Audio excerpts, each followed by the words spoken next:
orang yang bilangnya bisa buka aura, tapi dengan cara sama metode yang gak logika gitu.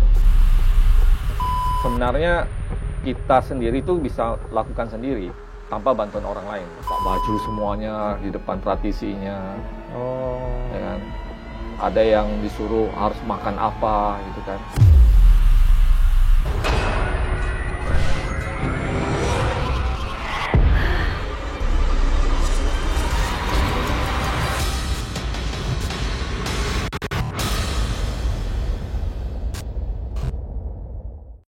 Assalamualaikum warahmatullahi wabarakatuh.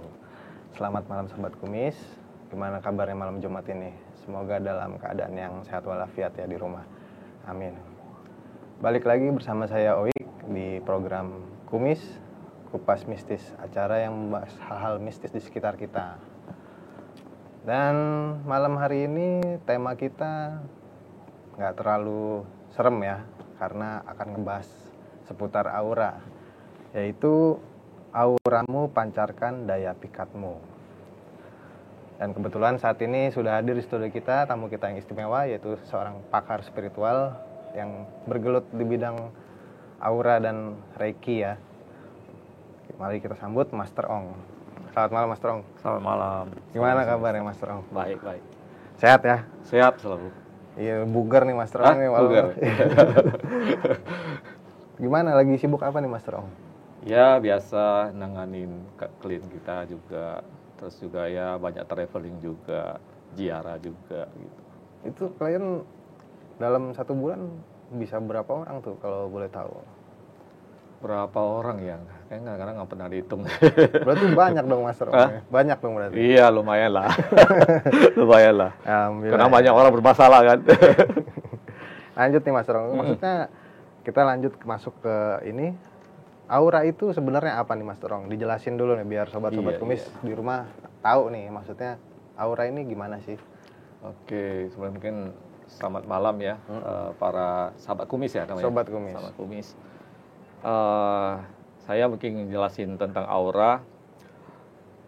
Saya berusaha jelasin secara logika ya, karena di luaran sana kan banyak kan orang tuh berpikir tuh aura itu sesuatu yang ya mistis, yang nggak kelihatan, negatif. Ya benar atau nggak tahu gitu. Kebanyakan begitu. Ditambah lagi stigma negatif, ya kan, dari orang-orang mungkin karena buka aura identik sama kita pergi ke dukun, kita pergi ke paranormal, ngelakuin ritual-ritual yang ribet dan sebagainya gitu. Ya kan? Padahal aura itu sendiri ada sesuatu yang sudah diberikan oleh yang kuasa di dalam diri kita ya. Jadi kalau aura tidak hanya di manusia saja, jadi di binatang pun ada auranya, tumbuhan pun ada auranya, bahkan juga misalnya kursi, meja itu ada bayangan auranya. Jadi aura itu sebenarnya apa? Aura itu sebenarnya adalah energi yang terpancar dari suatu objek. Apapun itu ya, makhluk hidup atau makhluk mati gitu. Iya, jadi karena kita manusia ini kan punya kelengkapan yang lebih dari makhluk lain. Jadi pancaran auranya kita itu pun juga bervariasi dibanding misalnya tumbuhan atau hewan gitu. Lebih banyak manusia. Manusia lebih ini. Karena manusia kan lengkap ya. Kalau kita misalnya berpikir bahwa manusia itu kan punya 5 unsur gitu ya. Ada elemen air, tanah dan sebagainya. Nah itu sudah sangat lengkap. Jadi kalau aura manusia itu sebenarnya lebih kepada, kalau saya mau jelasin tahu dalam mungkin banyak kan tidak tahu ngerti ya, misalnya tentang cakra ya. Kalau di misalnya di terminologi India, di Hindu maupun di Buddha, masalah cakra itu kan biasa bahwa manusia itu punya 7 cakra yang utama ya. Nah setiap cakra itu juga memancarkan energi ya. Nah di mana letak aura kita ya? Di luar tubuh kita. Kalau bagi yang mungkin bisa lihat itu, ya kita bisa lihat ada bayangan warna. Selain tubuh kita fisik, itu ada warna-warnanya. Dan warna ini bukan hanya satu, bisa berlapis-lapis. Ya. Katanya ada 7 lapis Mas Terong.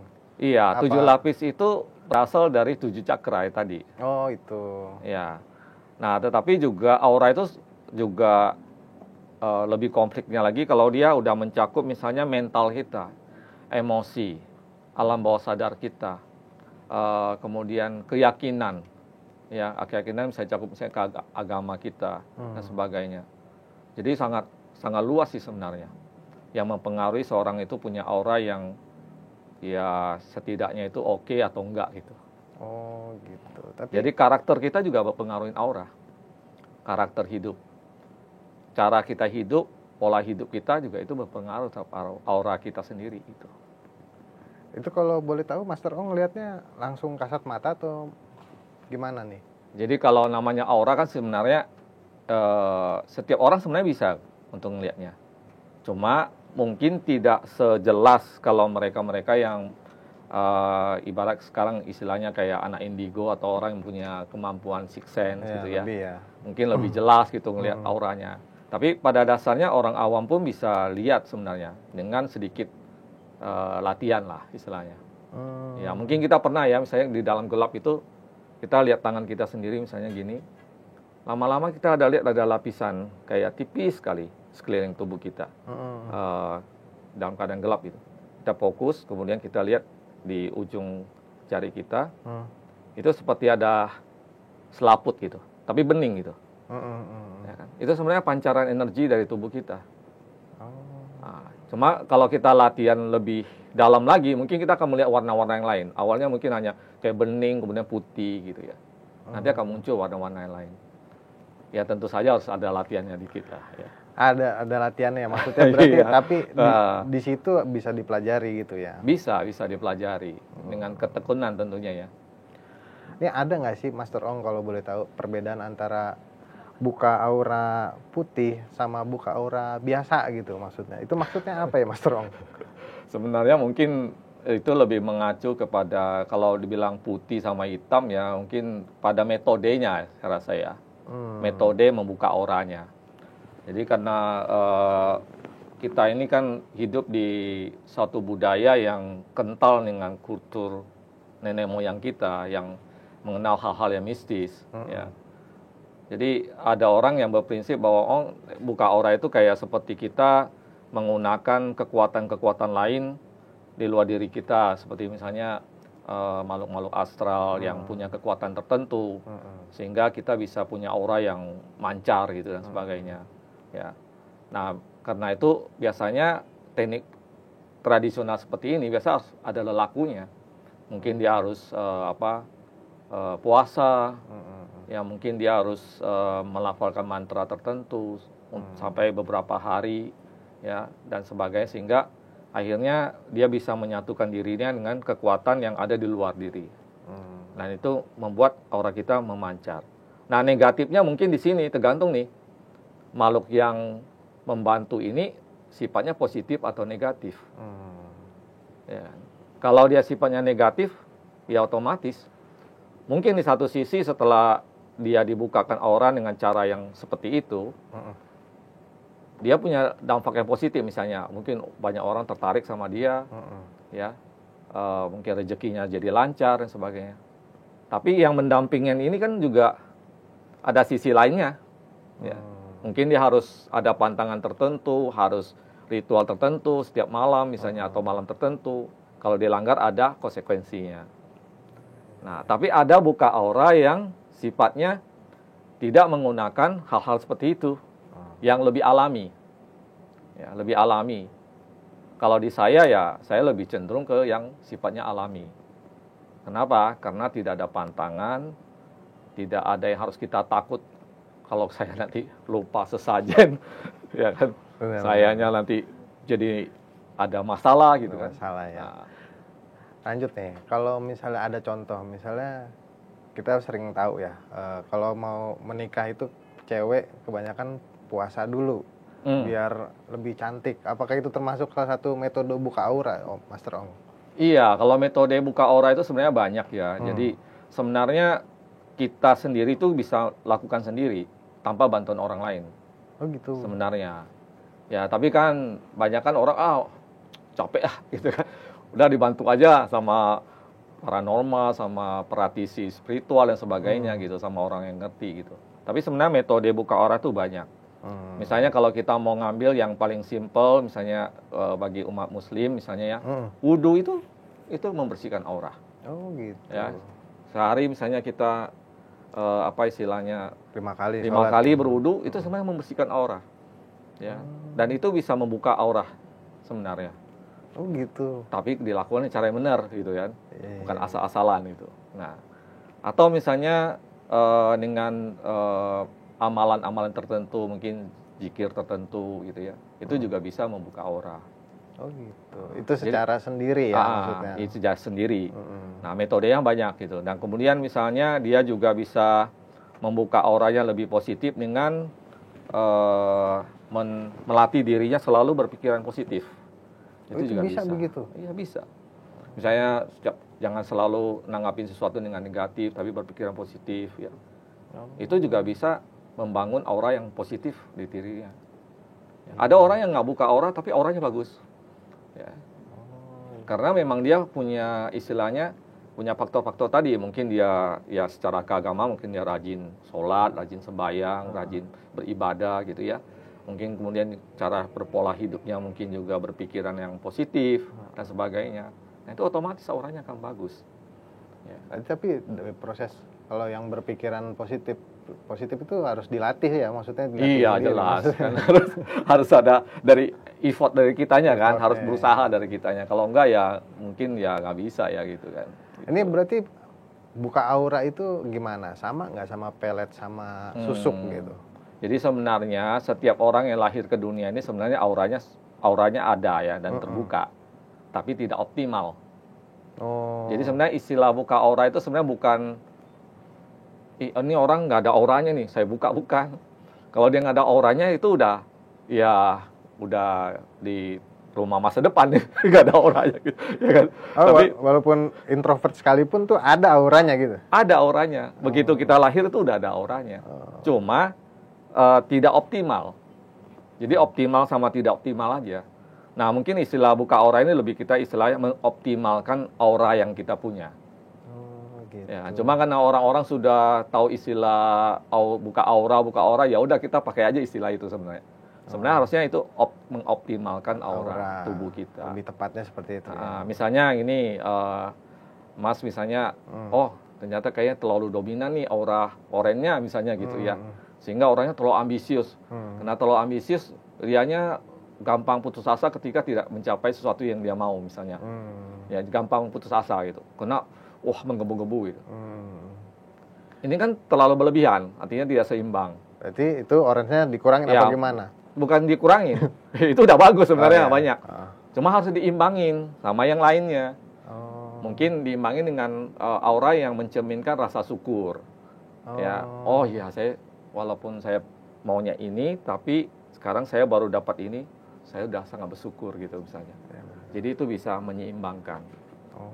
Nah, kebanyakan orang tuh tidak seimbang antara aura-aura ini gitu.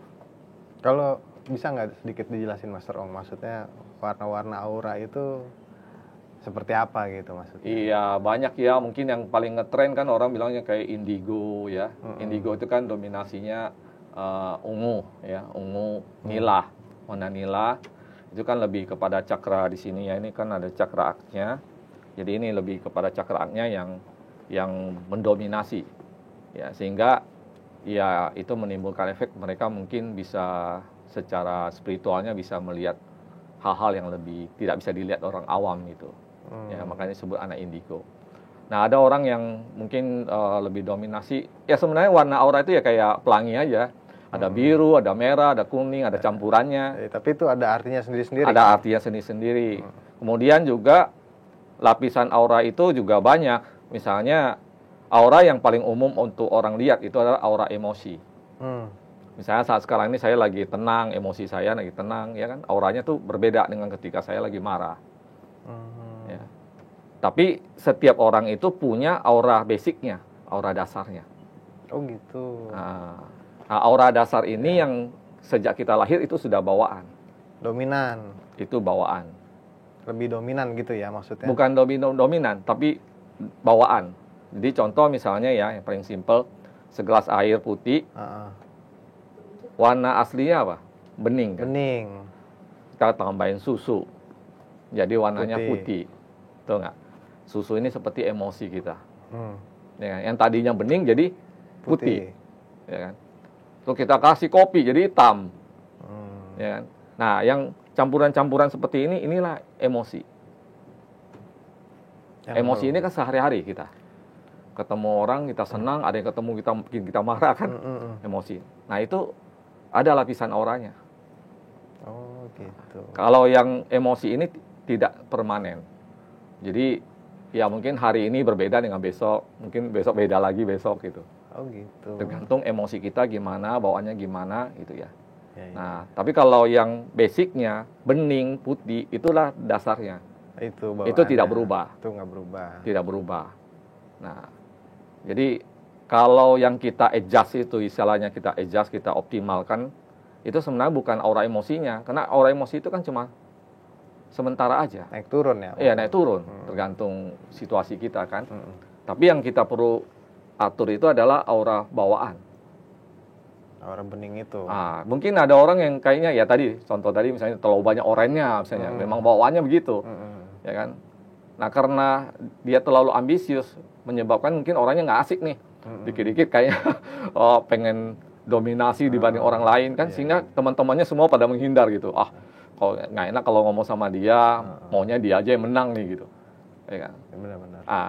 Ini yang kita atur. Setelah kita atur dengan aura-aura lain yang ditingkatkan, dia mungkin jadi pribadi yang berbeda, yang lebih tenang, yang lebih bisa ngerti orang gitu kan.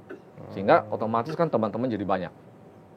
Iya, berarti diatur ya, di-adjust doang. Iya, ya, betul. Apa yang kurang, ditingkatkan, ya ibarat kayak kalau kita sound system tuh ada naikin treble-nya atau apa ya gitu. Di mixing gitu. Di mixing, seperti itu. Kalau susuk tadi kan, susuk katanya. Sebenarnya aura dan susuk itu sebenarnya mengacu pada metode. Ya. Jadi susuk itu apa? Apa yang dilakukan sama susuk? Ya, susuk itu juga meningkatkan aura. Salah satu metode untuk membuka. Salah satu metode meningkatkan aura itu susuk. Aura susuk. Jadi orang zaman dulu itu kan budaya kita ya. Kalau di luar negeri kan, setahu saya nggak ada ya. Kalau dari teman-teman saya di luar negeri nggak pernah saya dengar ada susuk gitu ya. Tapi di Indonesia, di Nusantara ini ya, ini salah satu budaya yang sebenarnya kalau kita nggak berpikiran negatifnya ya, sebenarnya ini suatu metode yang sangat bagus sebenarnya. Ya. Cuma sejalan dengan perkembangan ya kehidupan manusia sekarang ini kan mau tuh segala sesuatu tuh instan dan cepat. Maunya cepet ya. Maunya cepat. Hari ini kalau misalnya saya pakai susuk, besok udah harus terjadi tuh. Wah, mungkin tadinya susah jodoh, tiba-tiba jodohnya berdatangan gitu kan. Saya tadinya susah uang, tahu-tahu semuanya datang gitu. Maunya cepat. Akhirnya ya apa yang terjadi? Para praktisi ya, oknum lah ya saya sebut ya mungkin. Mereka mencari jalan yang lebih instan, yang lebih cepat. Dengan cara apa? Susuk ini hanya media kan, ya misalnya emas, mungkin jarum. Intan mungkin ya, belian, jarum, emas lah ya, emas perak atau perak gitu. Ini kan hanya media. Nah, yang normalnya sebenarnya media ini merangsang titik-titik tertentu cakra sebenarnya dalam tubuh kita supaya lebih optimal. Oh, gitu. Namun sejalan dengan perkembangan, karena manusia ingin instan, akhirnya dipakailah metode-metode yang tadi, kolaborasi antara keinginan manusia dengan makhluk-makhluk astral. Ya kan? Makanya kenapa banyak orang pikir, kalau pasang susuk nanti matinya susah. Ya kan? Iya. Pernah dengar kan? Nanti banyak diganggu sama makhluk halus. Ya kenapa? Karena media susuknya itu disisipin dengan energi makhluk-makhluk astral tadi. Ya. Jadi ini kayak rumah. Ya, kadang-kadang lihat orang yang pakai susuk, ini orang cantik sekali. Tapi di belakangnya yang berdiri makhluk-makhluknya, serem gitu. Bagi orang yang nggak lihat itu ya mungkin biasa-biasa saja. Ngeliatnya cantik aja ya. Cantik aja gitu. Berarti itu ada efeknya. Tapi ada kalau efeknya. Buka aura tuh lebih banyak prosesnya, nggak instan, tapi efeknya efeknya jangka panjang. Jangka panjang gitu. Benar-benar. Tapi kalau boleh yang kita tahu selama ini kan ya, kenapa yang buka aura itu kebanyakan dari kaum Hawa gitu? Kalau laki-laki tuh ada nggak sih yang mau buka aura gitu? Oh, ya nggak juga sih ya. Oh, nggak juga. Nggak juga. Banyak sih laki-laki juga. Oh iya.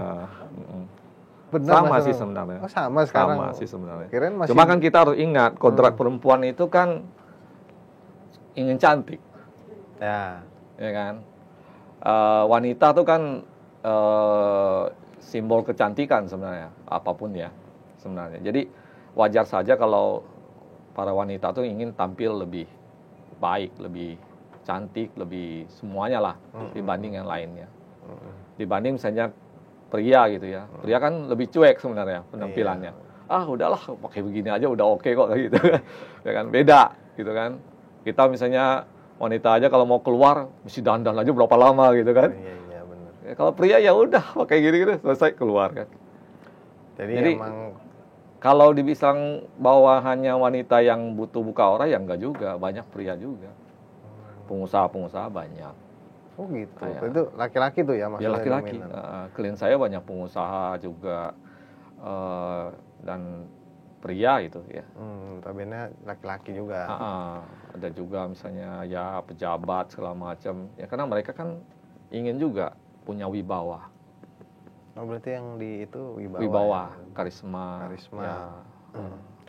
Itu emang selain buat enteng jodoh ataupun dalam urusan bisnis ada nggak sih tujuan lain gitu kok, Mas Rom, kalau buat buka aura itu?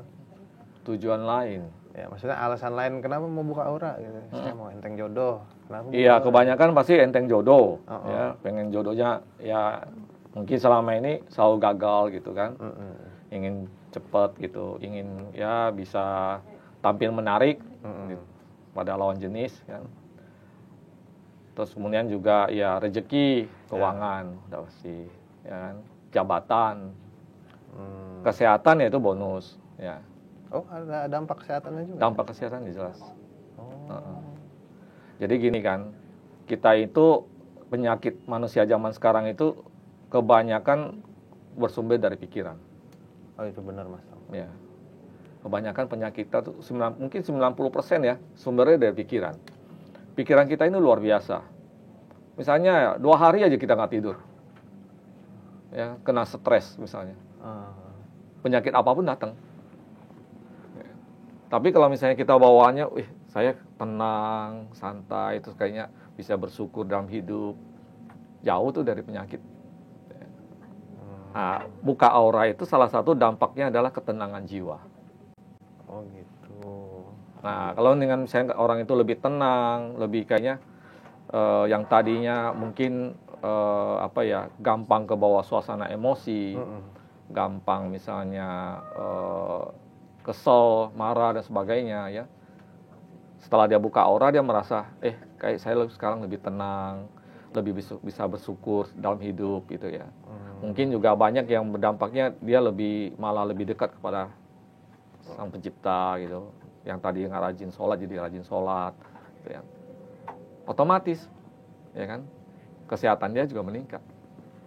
Jadi itu ada dampaknya juga, bukan hanya soal jodoh, tapi paling banyak memang orang mintanya ya jodoh, rezeki. Padahal lebih besar bonusnya ya sebenarnya kalau misal dipikir gitu kan. Nah, itu kan jangka panjang banget tuh kalau kayak gitu. Terus kalau masalah buka aura nih, Mas Trong. Kalau saya misalnya melakukan buka aura, terus dalam yang bisa ngelihat aura saya terbuka ini semua orang apa cuman satu orang yang dituju aja atau gimana nih konsepnya gitu, Mas Trong? Iya, jadi sebenarnya kalau orang buka aura itu akan berpengaruh sama lingkungan. Berarti semuanya ya? Semua akan terasa. Karena kita kan ini seperti misalnya kita tubuh manusia ini punya ada medan energi sekeliling kita. Ada medan aura.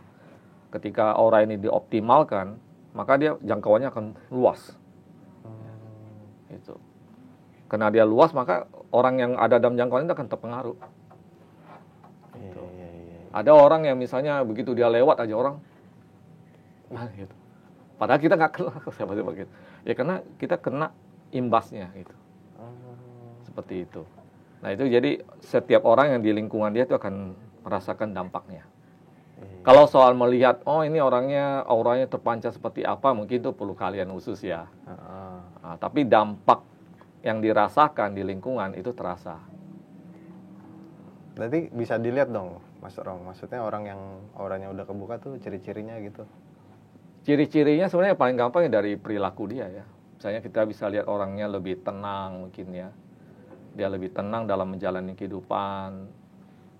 Kita tahu dia kayaknya masalahnya banyak, tapi ini orang kok tenang. Gitu. Kok kayaknya gimana gitu ya, santai gitu. Nah, itu bisa salah satunya. Atau mungkin kita bisa lihat, oh kok dia kerjain apa aja lancar aja nih rezekinya. Ya kan? Cuan, gampang cuan. Gampang cuan istilahnya sekarang ya. Wih, apa ya dia pegang semua jadi duit nih. Nah, itu termasuk itu. ya. Nah, itu termasuk. Ada mungkin ada juga, udah kok gampang banget ya. Wah, yang deketin dia banyak banget gitu kan. Itu bisa kita lihat dari situ-situ sih sebenarnya. Itu biasanya sudah ini ya, maksudnya auranya sudah terbuka. Ya, baik dia sengaja membuka auranya maupun dia tidak sengaja. Bisa. Oh, berarti emang ada cara yang tidak sengaja itu ya maksudnya? Yang tadi saya bilang di awal tadi kan. Berarti orang nggak sadar, tapi sebenarnya auranya sudah terbuka. Ya, gitu. bisa misalnya dengan dia lebih taat dalam Beragama. ibadah, itu bisa. Bisa meningkatin dari situ ya? Ya, dari diri sendiri gitu, tanpa bantuan orang lain. Berarti ini kalau buka aura ini nggak ada dampak bahayanya, apa ada untuk orang yang sudah buka aura? Bahayanya ada. Hah? Kalau dia didekatin banyak lawan jenis terus dia memanfaatin itu bahaya. Itu bahaya. Master suka bercanda nih. Pantangannya juga nggak ada nih ya berarti. Nggak ada Ketika udah terbuka gitu, ya udah Nggak jalan ada. aja gitu. Ya kalau pantangan sih sebenarnya lebih kepada pola pikir ya. Jadi kalau misalnya orang yang sudah dibuka auranya ya sebaiknya berusaha untuk melatih dirinya tidak berpikiran negatif. Kenapa? Karena kalau auranya sudah terbuka, maka energi dari diri dia itu akan mengikuti pikirannya. Misalnya, saya sudah dibuka auranya, terus saya berpikiran negatif aja. Itu nanti gampang terjadi. Oh gitu. Itu. Lebih gampang terjadi gitu. Ya, maksudnya. seperti itu. Jadi, ya lebih baik pikiran baik-baik kan, gitu. Kalau kita pikirannya, oh ini proyek ini kayak gagal nih, proyek ini gagal nih, kayaknya proyek ini gagal beneran. Padahal harusnya berhasil. Berhasil ya. Nah, itu karena mungkin dianya sendiri mungkin kena ya ibaratnya mungkin ada teman yang ngomong negatif segala macam terpengaruh gitu kan. Sehingga akhirnya berpikiran negatif. Jadi kalau orang yang sudah terbuka auranya sebaiknya dia berpikiran positif. Karena apapun yang dia pikirkan itu ya progresnya itu bisa 2 kali lebih cepat daripada orang biasa. Gitu. Ini ada hubungannya nggak sih sama sugesti pikiran, Master Om? Kalau menurut, maksudnya saya mau nanya gitu maksudnya. Sebenarnya hidup kita itu sugesti kan? Ya. Betul nggak? Ya, hidup kita itu sugesti. Sugesti itu sebenarnya ya dijalankan dalam semua segi kehidupan, termasuk juga dalam kita buka aura. Ya. Ketika kita buka aura kan kita merasa nih, oh saya lagi dibukain aura nih, nanti jadi begini nih. Itu kan tersugesti diri kita. Ya. Ketika kita tersugesti, maka potensi diri kita itu meningkat. Alam bawah sadar kita itu menyatakan, oh iya kamu seperti itu, oke. Berproses gitu. Jadi yang tadi 2 kali lipat itu ya? Betul, iya. Hebat juga tapi Master Om. Ya, jadi sugesti itu sebenarnya, ya jangan orang berpikir, oh sugesti itu nggak penting. Sugesti itu penting. Kita kalau misalnya kerja aja nggak ada sugestinya ya, nggak akan jalan itu. Oh saya mau kerja ini karena saya motivasinya seperti ini gitu kan, itu kan sudah membuat diri kita mau maju gitu. Lanjut nih Master Ong, di internet nih banyak yang nawarin jasa online, buka aura, Instan. malah ya instan ya, dalam artian malah ada yang jual pakai kapsul gitu. Gimana tanggapannya tuh Master Ong? Apa itu benar atau gimana nih? Apa oknum aja atau gimana? Iya, jadi gini ya, saya juga nggak berani ngejudge itu benar atau enggak ya. Tapi memang kalau misalnya pakai kapsul itu salah satu metode. Ya, di saya juga kadang tergantung klien saya maunya gimana. Kalau punya waktu biasa saya bawa misalnya ke laut ya untuk pembersihan gitu ya, untuk buka aura. Kalau dia punya waktu misalnya. Oh saya nggak punya waktu nih Master. Terus gimana? Ya udah mau pakai kapsul nggak? Gitu kan? Ya kalau mau pakai kapsul, ntar ya energinya disalurkan dalam kapsul. Ya, klien saya tinggal ngelakuin ya meminum kapsulnya dalam jangka waktu tertentu, ya dengan doa-doa tertentu, ya untuk buka auranya misalnya. Ya. Oh saya nggak mau nih yang kapsul, nggak mau mandi, nggak mau kapsul. Wah udah, mau pakai apa dong? Pakai air aja misalnya, ya bisa juga, gitu. Saya penasaran dari tadi sama itu yang dibawa Master Ong apa ya? Maksudnya itu salah satu metode juga atau gimana? Boleh dijelasin nggak sedikit dulu? Iya, jadi namanya kalau kita buka aura, kita harus merawat juga kan gitu ya. Coba Master Ong, boleh lihat nggak? Ini warnanya beda-beda nih. Oh, iya. Apa emang beda ya? Maksudnya beda kegunaan warna ini? Iya, jadi ini saya sebenarnya bikin ini untuk memudahkan klien saya sebenarnya. Karena setelah mereka buka aura kan, ya perlu ada treatment juga kan. Aura juga butuh di treatment. Jadi makan itu kan tidak hanya fisik kita aja, aura kita juga harus di treatment. Ya kan? Nah ini sebagai apanya nih? Treatmentnya. Caranya jadi, diapain? Untuk membersihkan aura kita. Jadi aura kita itu bisa terkontaminasi walaupun sudah terbuka. Oh iya, tadi pikiran negatif misalnya, itu. saya baru pulang dari pemakaman, misalnya ya. Oh. Terus di sana ternyata banyak energi negatif yang ngikutin saya atau nempel saya, atau saya ketemu orang yang kayaknya gimana, ada yang marah-marah, ada yang ini segala macam ya. Itu juga bisa mempengaruhi. Terkontaminasi tadi itu ya? Iya, terkontaminasi. Sama aja kita udah pakai baju, keluar rumah, kok dicuci ada kotorannya, padahal kita lihat nggak ada. Ya kan? Nah, ini adalah produk untuk treatment. Jadi, saya bikin ini sebenarnya untuk kemudahan aja buat klien saya gitu. Treatmentnya ini dipakai buat mandi. Kegunaannya sama nih untuk mandi semua? Ya, kecuali yang ini nih. Kecuali yang ini. Yang ini putih, untuk pembersihan gedung. Oh, ada juga maksudnya? Ya, kan ya katanya gedungnya angker. Oh kayaknya ada penampakan gitu kan. Atau hawanya nggak enak. Misalnya saya masuk rumah, kok rumah saya panas gitu. Jadi bawaannya emosi aja gitu. Nah, itu pasti ada sesuatu yang ya mungkin aura-aura yang negatif di dalam rumah.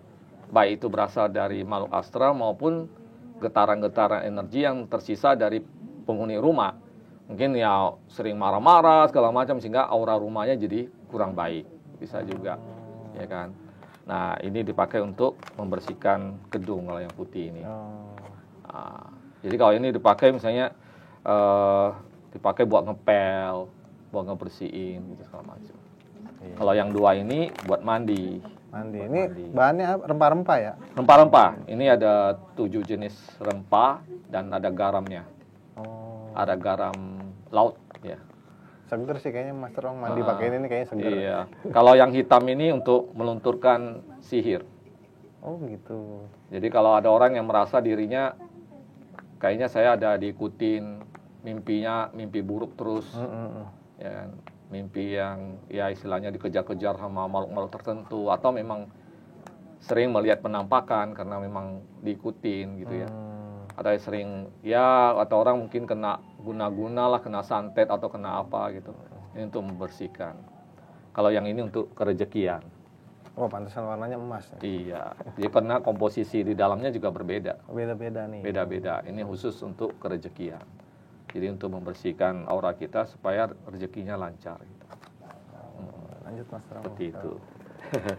Jadi ini lebih kepada treatment aja sih sebenarnya. Lebih ke treatment, salah satu treatmentnya ya untuk biar lebih iya dong gitu. Kan segala sesuatu butuh di treatment. Tapi kalau dengar-dengar kan tadi ada aura, buka aura yang butuh treatment. Ada yang selamanya itu gimana maksudnya Mas Rom? Oh, yang permanen sama enggak? Ya sebenarnya mau permanen atau enggak tetap harus treatment. Lebih kurangnya tetap seperti harus itu. Treatment. Karena kita kan bergaul sama siapa aja kan, setiap hari kan. Ya itu yang bikin ya kan. Nah, ganggu ya maksudnya. Contoh yang paling simpel sebenarnya tentang aura itu kalau misalnya kita lagi capek, kita lagi kerja terus ketemu banyak orang, terus kitanya rasanya kayak lelah sekali, kemudian kita pulang ke rumah, kita mandi misalnya. Selesai mandi kita segar sekali kan, fresh. Kenapa? Ya karena aura kita otomatis itu banyak yang negatif-negatif hilang gitu. Oh gitu Master Ong. Iya juga Seperti sih, itu. benar, maksudnya kalau udah capek mandi, apalagi mandi air hangat. Iya, itu ada pengaruhnya. Karena kan gimana juga, ya manusia itu kan makhluk yang berinteraksi satu sama lain ya. Misalnya, Mas kan ini ada gelombang auranya nih, saya ke sini. Ini Saya, kelihatan nggak sih saya ngomong auranya dari tadi saya curiga nih Master Ong ngeliatin misalnya saya juga ada gitu. Ini Ini kan misalnya, berinteraksi ya, ya. berinteraksi. Nah, karena berinteraksi otomatis kan ada dampak yang saling mendampak, saling berbenturan istilahnya ya, maksudnya berbenturan, bukan berbenturan lah, istilahnya istilahnya berresonansi. beresonansi, benar lebih tepatnya. Lebih beresonansi. Kalau misalnya ada orang tertentu yang istilahnya kena dia auranya kurang bagus, atau mungkin diikutin sesuatu dan sebagainya, mungkin kita ngerasain, kok kayaknya nggak enak di hati dan sebagainya gitu. Pulang-pulang mungkin kita jadi capek dan sebagainya. Gitu. Itu juga pengaruh. Kalau dari Master Ong sendiri ada nggak ritual khusus ketika ada pasien untuk mau buka aura nih Master Ong gitu? Jadi kalau saya sih lebih kepada inginnya lebih ilmiah ya. Jadi nggak mau yang terlalu klinik-klinik lah istilahnya ya. Klinik. Iya benar. Klinik yang sifatnya kayaknya orang anggapnya itu kayak ya apa ya, serem gitu, ya kan? Tapi berarti bisa dijelasin dengan logika ya? Iya, biasanya kita awalkan dengan misalnya kalau klien saya punya waktu, ya udah punya waktu nggak? Ya punya waktu kita di ini aja, misalnya ke pantai gitu ya, pembersihan dulu dengan air laut. Jadi mandi di sana, selesai mandi baru kita buka auranya. Nah mungkin ada juga yang menggunakan metode misalnya dengan mandi air kembang, ya kan? Juga. Mandi air kembang pada malam-malam tertentu mungkin sesuai dengan ya hitungan praktisinya. Ya kalau di Jawa mungkin kayak wet betonnya apa, jam berapa, kemudian dibanding kembang itu untuk bersihin. Tapi itu sama intinya metode juga. Ya gitu. metode aja, masing-masing metodenya banyak gitu kan. Nah kemudian setelah dibersihkan, baru kita lakukan membuka auranya. Gitu. Nah muka aura ini di saya membukanya biasa di wajah ya.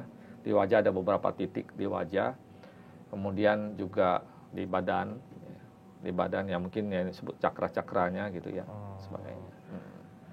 Tapi saya mau tahu aja nih Mas Rong, tadi kan ngomongin mandi di laut ya. Emang benar kalau orang kayaknya hidupnya sial mulu nih, mandi air laut emang ada fungsinya Mas Rong? Kalau cuma mandi doang gitu? Ada fungsinya. Oh beneran? Fungsinya tapi tidak. Kalau misalnya ada orang bilang, kenapa sih mandi air lautnya mesti di satu tempat ini? Misalnya kalau di Jawa Barat itu di Pelabuhan Ratu misalnya, ya kan? Ada yang misalnya di Parangtritis, di Jogja gitu kan. Kenapa sih mesti di situ? Kenapa nggak di semua pantai ya, di pantai mana aja bisa? Kenapa nggak di Ancol gitu? Ya kenapa nggak di Ancol gitu kan? Di mana aja gitu. Kenapa ya kan? Mas Rong itu? Karena gini, jadi walaupun bentuknya semuanya pantai, tapi masing-masing itu punya frekuensi energi yang berbeda. Oh gitu. Contoh misalnya ya, di gunung otomatis itu berbeda kan udaranya. Bahkan gunungnya satu dengan gunung lainnya itu berbeda. Iya. Kalau orang yang sering misalnya pergi ke pegunungan itu tahu tuh misalnya, gunung sini kok segernya itu beda sama gunung yang satu lagi gitu. Benar. Secara udaranya gitu. Itu aja berbeda, apalagi laut. Jadi laut juga ada perbedaannya. Nah, kenapa harus di sini? Ya karena di situ ada energi yang berbeda dengan tempat lain gitu. Iya. Nah, jadi kalau misalnya kita mau mandi di laut, tidak juga asal-asalan, ya kan? Oh ya udah di Ancol atau apa gitu ya. Ya mungkin jadi nggak efektif gitu kan, nggak terlalu berdampak ke dalam diri kita. Gitu. Berarti kalau ada pasien Master Ong nih minta tolong sama Master Ong, itu kira-kira kalau ditanya prosesnya berapa lama, bisa dijelasin nggak itu berapa lama prosesnya untuk membuka aura itu? Ya sebenarnya prosesnya nggak lama.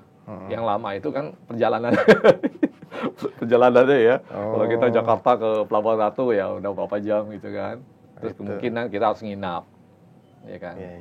Atau misalnya kita ke Jogja, kita harus nginap, ya kan. Nah terus kemudian kita harus mandi, Dan biasanya kalau mandi ini lebih bagus kan pada saat bulan purnama. Nah, bertanya lagi kan, kenapa mesti bulan purnama? Kenapa tuh Master Ong? Kenapa? Tahu nggak? Ya kan? Master Ong sih mancing-mancing sendiri. Iya. Ya, jadi kayak mau tahu Mas. Emang saat bulan purnama katanya emang energinya lagi bagus Iya. tuh ya. Kan kalau dulu kita belajar fisika ya. Mm-mm. Kalau namanya pas bulan purnama itu daya tarik bulan itu kan lebih kuat, ya kan? Air pasang juga beda kan Iya, dengan iya. hari-hari biasa. Nah sama, ketika kita mau lakukan pembersihan energi negatif, kita juga butuh energi yang sangat besar dari alam semesta untuk membantu kita, gitu. Ya kan? Jadi karena itulah kita butuh hari tertentu yang ya seperti bulan purnama, tempat tertentu yang memang mempunyai energi yang bagus. Ya. Beda sama kita di rumah sendiri, misalnya lain. Energi di rumah kita sama energi di situ ya beda. Walaupun sama-sama kena bulan purnama. Iya, gitu sama-sama kena bulan purnama lain gitu. tetap ya. Jadi biasanya kita ngadain ya pas bulan purnama, kemudian mandi di laut, ya kan. Setelah itu baru dibuka. Kalau proses bukanya ya paling 15 sampai 30 menit meditasi, kemudian saya istilahnya saya adjustment aura-auranya, udah selesai gitu. Cuma mungkin proses pembersihannya yang nggak panjang. Itu pun dengan catatan dia tidak punya kasus yang berat. Contohnya gimana kasus yang berat maksudnya? Ya mungkin dia ada ya udah ketempelan makhluk halus. Ya. Mungkin dia ya ada ya makhluk yang berdiam di dalam diri dia, mungkin jin atau sebagainya. Nah itu kan perlu Lagi ya. ya perlu satu ya istilahnya satu prosedur yang lebih gitu kan. Kalau misalnya yang di dalamnya itu gampang diajak kerjasama keluar kan gitu. Kalau nggak mau ya kan repot lagi ini gitu. Boleh nggak dibuka Master Ong? Kira-kira kalau konsultasi ke Master Ong ini, kalau nggak boleh nggak apa-apa nih Master Ong. Tapi kalau boleh, Iya, buat apa-apa informasi untuk sobat kumis di rumah gitu. Kali ada yang mau buka aura ke Master Ong gitu kan. Kira-kira kisarannya berapa Iya, ya? sebenarnya sih kan kita juga harus lihat permasalahannya ya. Sebenarnya permasalahannya di mana itu. Jadi kalau di saya sih biasa rank aja ya, mungkin rank di antara 3,5 sampai 7 gitu kan. Ranknya di situ gitu. Wah, tuh, sobat kumis gimana tuh? Ada yang tertarik nggak untuk konsultasi sama Master Ong nih? Biar lebih cetar gitu ya membahas. Ya biasanya kita harus cari tahu dulu nih permasalahannya apa, di dalam kehidupannya lagi bermasalah di mana gitu kan. Oke, terakhir Master Ong, ada nggak pesan-pesan buat sobat kumis di rumah untuk pembahasan sekarang? Kalau soal aura ya, mungkin kalau pesan saya sih jangan sembarangan. Maksudnya gimana nih Master Ong? Ya kan, ya saya menemukan banyak kasus ya gitu. Metode buka auranya yang agak ya aneh gitu ya. Misalnya ada yang disuruh ya harus ya buka baju semuanya di depan praktisinya. Ya kan. Ada yang disuruh harus makan apa gitu kan. Itu kan nggak masuk di akal gitu. Ya. Jadi pesan saya sih ya hindari orang yang bilangnya bisa buka aura tapi dengan cara sama metode yang gak logika gitu. Ya. Aneh-aneh lah ya. Aneh-aneh gitu, nggak logika. Apalagi kalau misalnya yang mau dibuka aura itu adalah perempuan, terus kemudian praktisinya laki-laki gitu, kemudian harus sesuatu yang ya tidak sesuai dengan norma, ya saya kira itu nggak benar gitu ya. Karena sekarang ini banyak sekali oknum yang memanfaatkan gitu, ya kan? Memanfaatkan hal-hal seperti ini. Jadi ya nggak heran kalau di masyarakat akhirnya stigmanya itu negatif. Oh nanti kamu diapa-apain gitu segala macam. Padahal sebenarnya nggak begitu. Simple aja sebenarnya gitu. Ya, benar. Oke. Itu aja sih, hindarin lah istilahnya jangan sembarangan gitu. Kalau bisa ya coba dilihat dulu ini kira-kira praktisi yang bisa buka aura ini benar-benar atau hanya memanfaatkan ya, akal-akalan dia gitu. Oke Master Ong, makasih Master Ong udah datang malam hari ini ya. Info-infonya nih Iya. Cukup berharga nih untuk Sobat Kumis di rumah nih. Baik Sobat Kumis, demikianlah bincang-bincang kita dengan Master Ong tentang seputar aura. Terus saksikan Kumis setiap malam Jumat di Transvision Official atau Dunia Lain Transvision, karena selalu ada kisah-kisah mistis di setiap episodenya. Saya Oik undur diri. Assalamualaikum warahmatullahi wabarakatuh. Terima kasih Master Ong. Yo, sama-sama.